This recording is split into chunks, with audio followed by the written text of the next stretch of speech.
하나님의 말씀 에베소서 4장 22절부터 24절까지의 말씀을 제가 봉독하겠습니다. 에베소서 4장 22절부터 24절까지의 말씀입니다. 너희는 유혹의 욕심을 따라 썩어져가는 구습을 쫓는 옛사람을 벗어버리고 오직 심령으로 새롭게 되어 하나님을 따라 의와 진리와 거룩함으로 지으심을 받은 새 사람을 입어라. 아멘. 이제 하나님의 말씀 에베소서 4장 17절로부터 32절까지의 말씀을 본문으로 새 사람을 입어라 라는 제목으로 말씀을 증거하도록 하겠습니다. 한 해를 보내고 이제 새해를 맞이하며 이제 우리 열린 가족 모든 분들이 정말 하나님의 말씀으로 그 성품이 변화되어져서 새 생활 하시기를 간절히 소망하는 마음으로 이 금년의 말씀을 드리고자 합니다. 17절부터 말씀을 보겠습니다. 그러므로 내가 이것을 말하며 주 안에서 증거하노니 이제부터는 이방인이 그 마음의 허망한 것으로 행함같이 너희는 행하지 말라. 저희 총명이 어두워지고 저희 가운데 있는 무지함과 저희 마음이 굳어짐으로 말미암아 하나님의 생명에서 떠나 있도다. 저희가 감각 없는 자 되어 자신을 방탕에 방임하여 모든 더러운 것을 욕심으로 행하되 오직 너희는 그리스도를 이같이 배우지 아니하였느니라.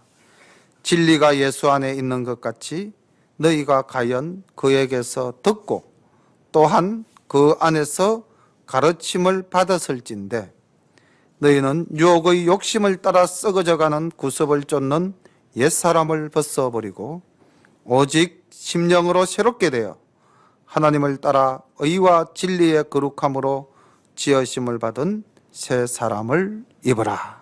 아멘. 우리가 오늘 살펴본 말씀 중에 17절과 22절에 보면은 17절에 이방인이 그 마음의 허망한 것으로 행함같이 너희는 행하지 말라 이렇게 말씀을 하고 있고요. 22절에 보면 너희는 유혹의 욕심을 따라 썩어져가는 구습을 쫓는 옛사람을 벗어버리라 이렇게 바울은 강조해서 에베소 성도님들에게 증거하고 있습니다. 동일한 관점에서 사도 바울은 로마서 1장 28절에 보면은 이 이방인들이 그 마음에 품고 행하는 허망한 일들을 보다 더 구체적으로 아주 상세히 서술하고 있습니다. 로마서 1장 28절부터 말씀을 우리 함께 또 살펴보도록 하겠습니다. 로마서 1장 28절. 또한 저희가 마음에 하나님 두기를 싫어하며 하나님께서 저희를 그 상실한 마음대로 내어버려 두사 합당치 못한 일을 하게 하셨으니 곧 모든 불의, 추악, 탐욕, 악의가 가득한 자요 시기, 살인, 분쟁, 시기, 악독이 가득한 자요 수군수군하는 자요 비방하는 자요 하나님의 미워하시는 자요 능욕하는 자요 교만한 자요 자랑하는 자요 악을 도모하는 자요 부모를 거역하는 자요 우매한 자요 배악하는 자요 무정한 자요 무자비한 자라. 저희가 이 같은 일을 행하는 자는 사형에 해당한다고 하나님의 정하심을 알고도 자기들만 행할 뿐 아니라 또 그 일을 행하는 자를 옳다 하느니라. 이게 이방인들이 그 마음에 허망한 것을 갖고 행하는 것입니다. 또 우리가 버려야 할 옛사람의 그 썩어져가는 구습의 모습입니다. 아직도 우리 속에 이런 것이 남아있다면 이 시간 주님 앞에서 고백하고 정결하게 되기를 간절히 소망합니다. 바울 사도는 이러한 모습을 극복하는 길은 오직 말씀으로 말미암아 새롭게 될 수밖에 없다는 것을 강조하고 있습니다. 21절부터 보면은 진리가 예수 안에 있는 것 같이 너희가 과연 그에게서 듣고 또한 그 안에서 가르침을 받았진대. 우리가 주님의 말씀을 받았기 때문에 우리는 이와 같은 악한 모습을 버리고 하나님을 따라 의와 진리의 거룩함으로 지으심을 받은 새 사람이 될 줄로 믿습니다. 바울 사도는 로마서 12장 2절에서 이렇게 다시 한 번 더 강조하고 있습니다. 너희는 이 세대를 본받지 말고 오직 마음을 새롭게 함으로 변화를 받아 하나님의 선하시고 기뻐하시고 온전한 뜻이 무엇인지 분별하도록 하라. 우리가 하나님의 자녀라면은 자녀가 그 부모에 대해서 할 수 있는 것이 뭔가 한번 생각을 해봅시다. 우리 준이, 준아, 준서 있는데 엄마 아빠를 위해서 할 수 있는 것들이 뭐가 있을까요? 효도하기, 말 잘 듣기. 효도하기, 말 잘 듣기. 엄마 아빠가 지금 웃고 있습니다. 또 그냥 이 말만 들어도 기쁘죠. 부모는 자녀가 잘 되는 것이 행복이고요. 자녀는 부모님이 기뻐하는 것이 행복입니다. 그래서 우리가 하나님의 유전자를 받은 하나님의 자녀라면은 우리의 제일 큰 소명은 아버지 하나님을 기쁘시게 하는 것입니다. 바울도 우리 하나님의 선하시고 기뻐하시고 온전한 뜻이 무엇인지 우리가 알아서 그 아버지의 뜻을 따라 살자. 그것입니다. 그것은 우리가 이 세상을 따라 사는 것이 아니라는 것이죠. 아까 우리 예배 전에 동행이라는 그 프로그램에서 그 이관희 씨가 고백하지 않습니까? 내가 건강할 때는 정말 내 사는 것이 하나님의 뜻에 맞는지 모르게 교만하게 살았다는 거죠. 우리가 지금 그렇게 살고 있는 것이 아닌가요? 내가 건강하기 때문에 뭐든지 다 할 수 있다고 내가 믿기 때문에 내 힘으로 살아갈 수 있다고 생각하기 때문에 하나님을 우리가 잠시 잊고 내 중심으로 살아가고 있는 것이 아닌가. 내가 하나님에 대한 믿음을 가졌다고 할지라도 나를 주관하고 나를 지배하는 것은 하나님의 은혜가 아니라 나의 욕망과 나의 힘이라고 생각하고 우리가 살아가고 있지는 않은가. 그런 의미에서 그 프로그램은 정말 우리에게 많은 교훈을 주는 그런 감동적인 내용을 가지고 있었습니다. 이제 2018년 새해가 열리기까지는 약 10분간의 시간이 남아있는데 2018년 새해가 열린다면 우리 열린 가족 여러분들은 하나님 앞에서 앞으로 7가지를 실천하여 하나님께 영광을 돌리며 또한 우리에게는 기쁨이 충만하시기를 축원합니다. 그 7가지가 이제 제가 말씀 속에서 찾아보겠습니다. 제가 1 하면은 동그라미를 치고 1이라고 기록하시기를 바랍니다. 25절. 그런즉 거짓을 버리고 각각 그 이웃으로 더불어 참된 것을 말하라. 이는 우리가 서로 지체가 됨이니라. 이게 1번입니다. 25절이 1번이죠. 사소한 거짓말도 우리 형제 자매들에게 하지 맙시다. 사실 제가 학교 현장에 있어 보면은 애들은 입만 열면 거짓말입니다. 거짓말이 생활화, 습관화되어져 있어요.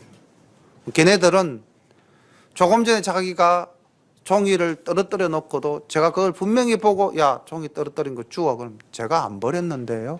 딱 이럽니다. 선생님 봤는데? 아니에요. 제가 안 버렸어요. 어떻게 그렇게 멍청맞게 거짓말을 잘하는지 사실처럼 이야기합니다. 이게 오늘날 살아가는 아이들의 모습이고 그것은 곧 우리가 아이들에게 그렇게 보여줬기 때문에 그런 겁니다. 아이들이 어른의 아버지라는 식의 내용이 있죠. 그 말씀은 뭐냐면요. 아이들은 내 모습을 그대로 보고 배웠다는 겁니다. 그래서 내가 그 아이를 볼 때 그 아이의 모습에서 다시 내 모습을 발견하게 되는 거죠. 그래서 아이는 어른의 아버지라고 이야기를 한 것입니다. 우리가 2018년 새해를 살아갈 때 우리 열린 가족들은 사소한 거짓말이라도 아이들 앞에서 자녀들 앞에서 하지 않는 온전한 부모님들이 되어주시기를 간절히 소망합니다. 또 교회 안에서 우리는 지체입니다. 이는 우리가 서로 지체가 됨이라. 우리는 한 가족입니다. 교회 안에서도 거짓말을 하는 일이 없도록 간절히 소망합니다.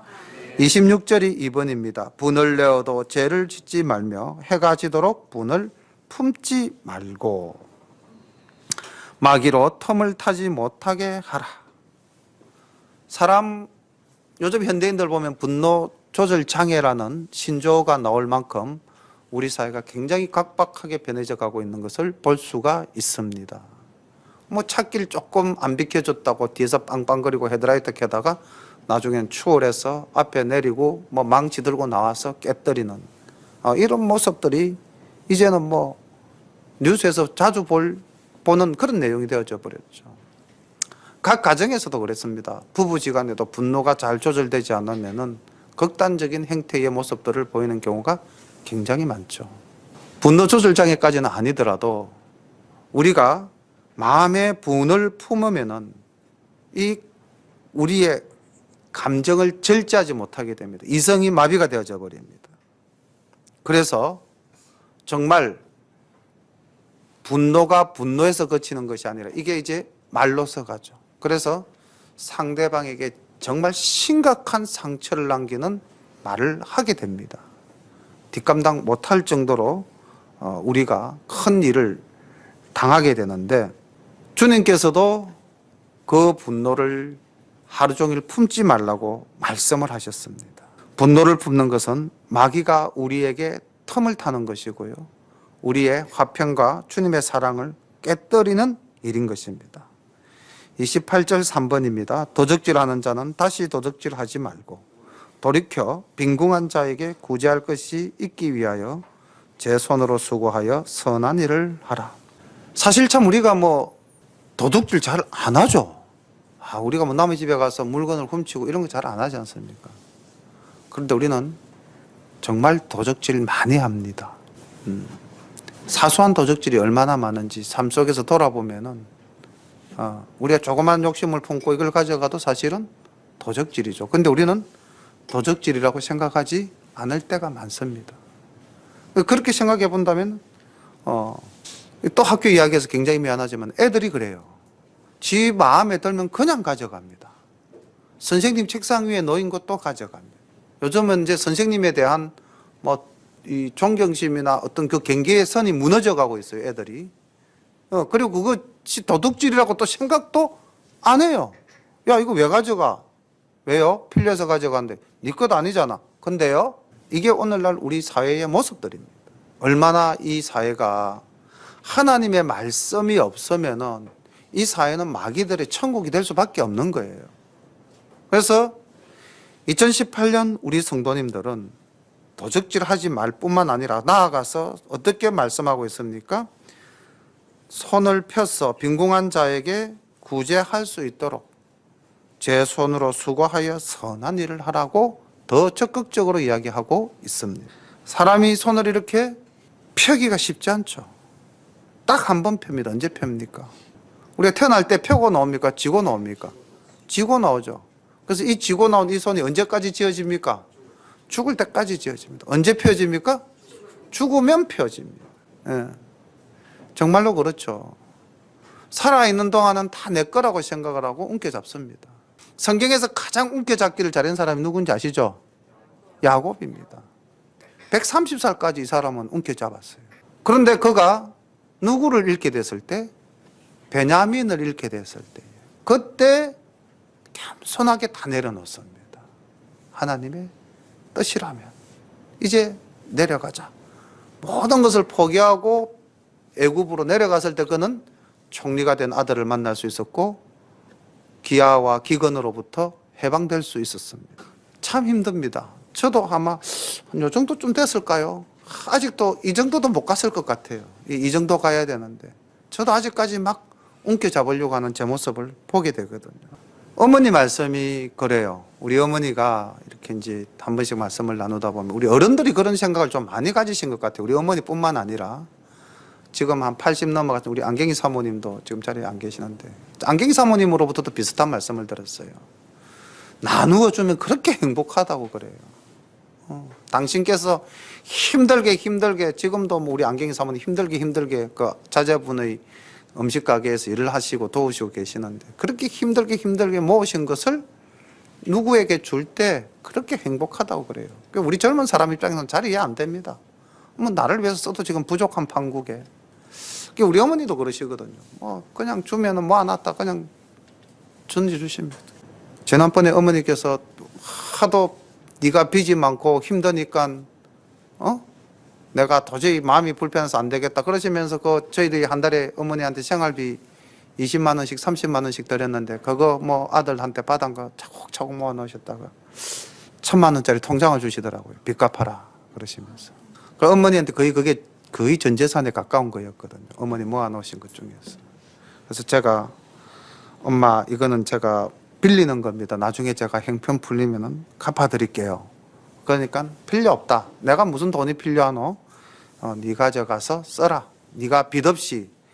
사실 그때 그거 가져와가지고 빚도 못 갚는 돈이 있어. 근데 우리 어머니는 1억 1천만 원 이게 계산이 잘 안 돼요. 그래서 이제 뭐 1억 빚졌다 그러면 그게 1,000만 원 주시면서 이거 가지고 빚 갚아라 그러면 이제 그게 1억이 갚이는 줄 그렇게 아시는 이제 나이가 드시니까 이렇게 돈에 대한 어떤 개념들이 조금씩 이제 이렇게 그냥 어머니 편하신 대로 생각하시는 것 같아요. 이제 이거 가져가면 네가 빚 갚고 좀 네가 수월해지지 않겠느냐. 그게 어머니의 사랑이시더라고요. 근데 우리 어머니 이렇게 펴시는데 저는 아직까지 어머니한테 이렇게 뭐 완전히 펴서 못 드리거든요, 솔직히.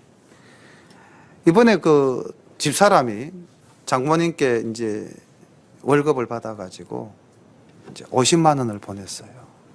근데 저희 장모님께서 사실 우리 부부에게 베풀어 주신 사랑이 참 크거든요. 받은 것이 제가 생각할 때는 뭐 100분 1도 안 됩니다, 보낸 게. 근데 장모님이 그걸 받고 얼마나 기뻐하시는지. 박서방, 세상에 이런 희한한 일이 다 있다. 오늘도 통화를 드리니까 영진이가 내한테 엄청나게 보냈다 이러시더라고요. 이제 예, 어머니 저희들이 조금 이제 행편이 풀리면은 또 나중에 어머니한테 받은 은혜를 더 갚을게요. 뭐 이제 수연이 저엄마가 어린이집에서 인자 월급을 받습니다. 어린이집이 이제 조금 정상적으로 돌아가는 것 같습니다. 우리는 조금 폈는데 부모님한테 받은 건 엄청나게 받았는데 그러시더라고요. 우리가 자녀의 마음을 가지지 말고 부모의 마음을 가집시다. 예, 그러면 손을 펴는 일도 좀 더 쉬워지지 않겠는가 그런 생각을 합니다. 29절 4번입니다. 물어 들어온 말은 너희 입 밖에도 내지 말고 오직 덕을 세우는데 소용되는 대로 선한 말을 하여 듣는 자들에게 은혜를 끼치게 하라. 참 귀한 말씀입니다. 또 학교 이야기해서 미안합니다. 제가 뭐 직업이 선생이다 보니까 학교에서 뭐 본 것밖에는 제가 별로 본 게 없습니다. 우리 여기 준서 정도는 아마 이 말에 굉장히 공감을 준이 준하는 아직 모릅니다. 학교 가면 애들이요 처음부터 끝까지 욕입니다. 그냥 이 뭐 차마 입에도 못 담을 말들이 그냥 처음부터 끝까지 가는 거예요. 선생님이 옆에 서 있어도 별로 그 의식 안 합니다. 저거 할 말 다 합니다.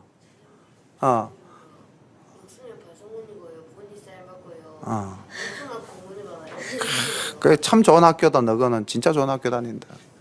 근데 그 어쨌든 이 세상에 왜 애들이 그렇게 욕을 하는가 물어봤어요. 상담을 하면서. 그러니까 내가 욕을 안 하고 평범한 말을 하면 아이들이 자기를 얕본대요. 그래서 내가 그 아이들에게 얕보이지 않기 위해서 내가 강하게 보이려면은 쌍욕을 해야만 제가 나를 좀 강하게 보고 함부로 대하지 않는다 그러더라고요. 이게 학교 현장의 현실입니다. 이 아이들이 정말 사회인이 되면 우리 사회가 어떻게 될까 심히 걱정되죠. 그래서 학교에서 아무리 바른 말 고운 말 씁시다. 뭐 또 초등학생이니까 반성문 쓰고 저러면 이제 먹혀요. 고등학교쯤 오면 저런 것도 안 먹힙니다. 준서 어때? 애들 욕하는 거 선생님이 하지 말라고 그러면 안 해? 선생님 있는 데서는 안 하고 너희들끼리만 있으면은 또 하지 그지? 예. 이게 이제 중학교 모습입니다. 고등학교는 선생님 있어도 욕합니다. 혼납니다. 근데 우리 잘 생각해 봅시다. 학교는 아니고 우리 교회 안에서 우린 욕은 안 할 겁니다. 아마 뭐 예수 믿는 사람이 교회 안에서 무슨 욕을 하겠습니까? 그죠? 욕은 안 합니다.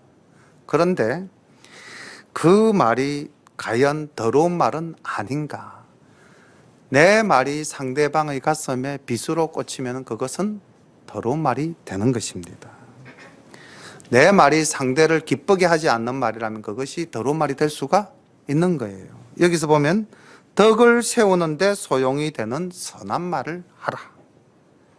그리고 듣는 자에게 은혜를 끼쳐라. 우리가 한 말이 상대방에게 낙심이 되고 상대방에게 근심이 되고 그렇게 된다면 그 말이 무슨 의미가 있겠습니까? 우리가 말이라는 것은 아침에도 잠깐 말씀드렸지만 그 사람의 인품이요, 그 사람의 생각입니다. 그 사람 자체입니다. 말이 꼬르 그 사람입니다. 그래서 말이 그 사람한테 잘못되면은 말이 속에 남는 것이 아니라 그 사람이 내 속에서 잘못 남는 거예요. 그래서 원수가 되기도 하고요. 다시는 얼굴 안 보는 사이도 되기도 하고요. 어쩔 수 없이 얼굴을 뭐 보고 살아야 되면은 뭐 대면 그저 그런 식으로 형식적으로 살아갈 수밖에 없는 것 아니겠습니까?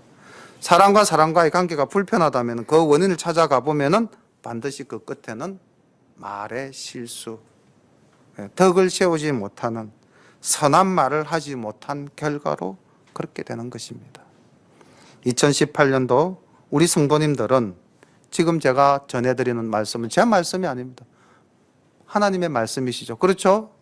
예, 제 말을 들으라는 게 절대 아닙니다. 저는 여러분들에게 제 말을 들으라고 할 만큼 그런 위험도 없고 아무것도 없습니다. 저는 하나님의 말씀만 지금 증거할 따름입니다. 30절 보겠습니다. 30절 5번입니다. 하나님의 성령을 근심하게 하지 말라. 그 안에서 너희가 구속의 날까지 인치심을 받았느니라. 성령님을 근심하게 하지 말라. 하나님을 근심하게 하지 말라.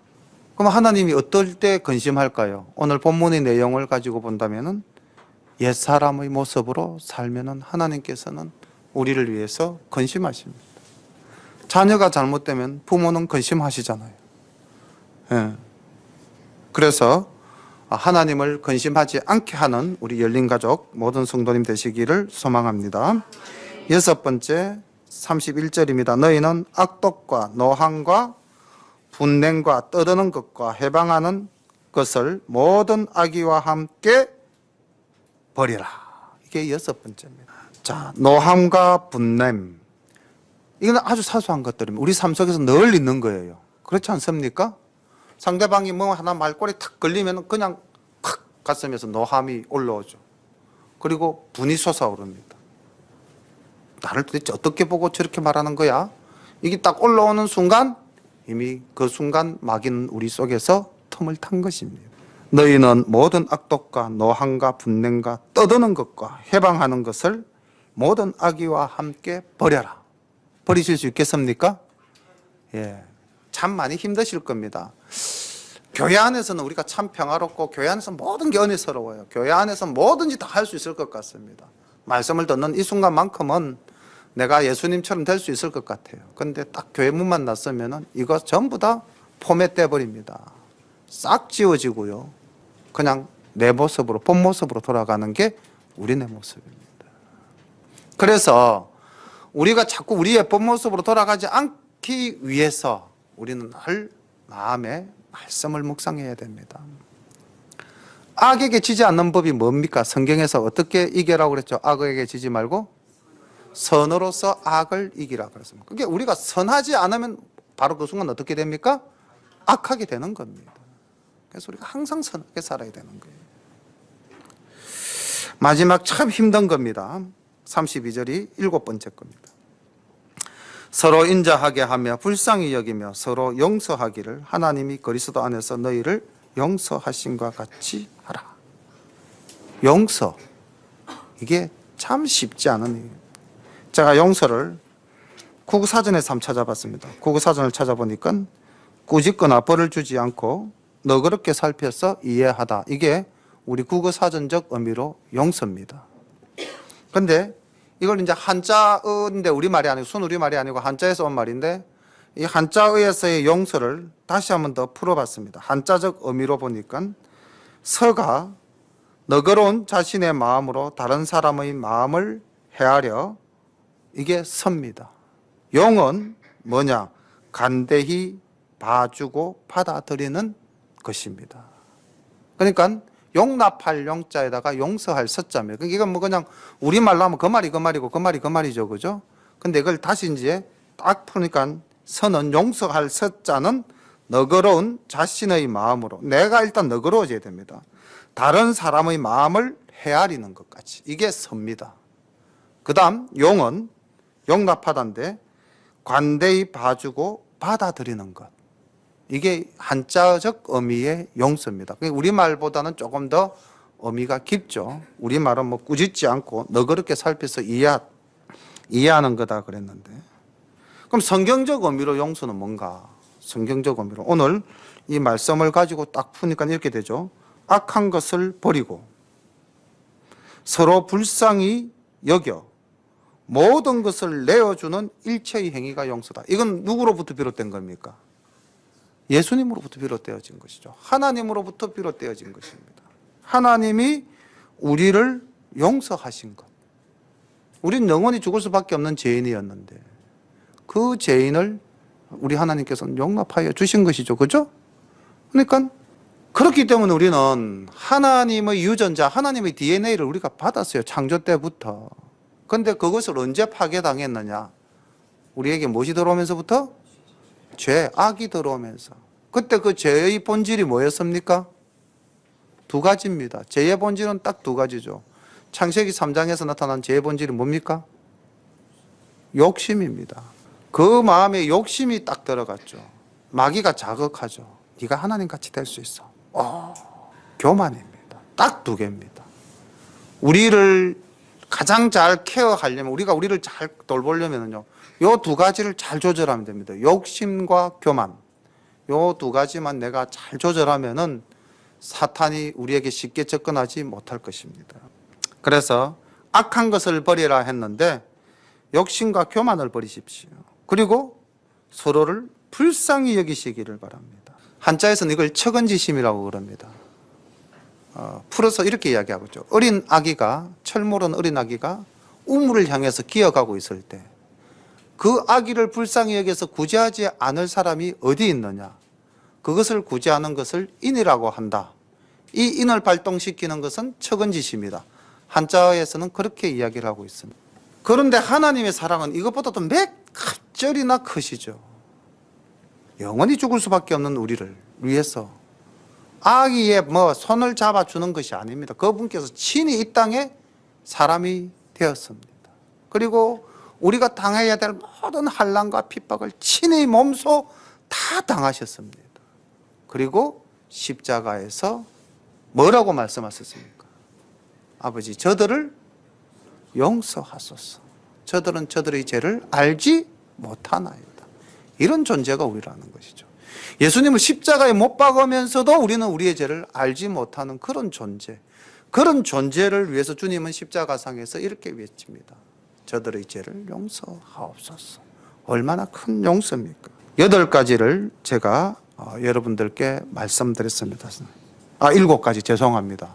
이 7가지를 2018년도에는 꼭 실천하면서 하나님의 은혜 속에 살아가는 우리 열린가족 모두가 되시기를 간절히 소망합니다.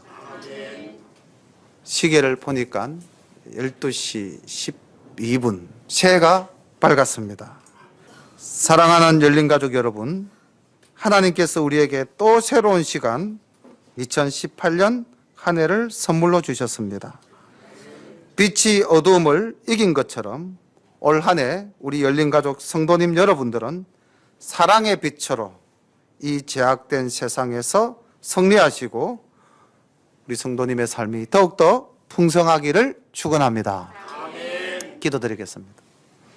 사랑의 아버지 하나님, 2018년 우리 모두가 희망을 품고 이제 시작을 합니다.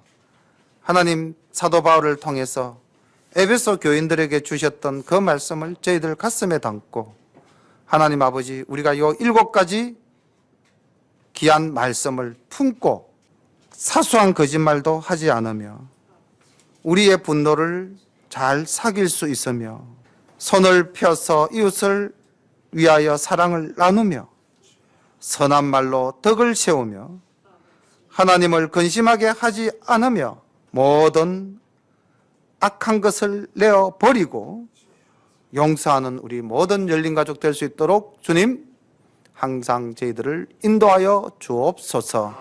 이렇게 살기 위해서 우리 모두가 노력하겠습니다. 하나님 힘을 주시옵소서. 예수님의 이름으로 감사하며 기도드립니다. 아멘.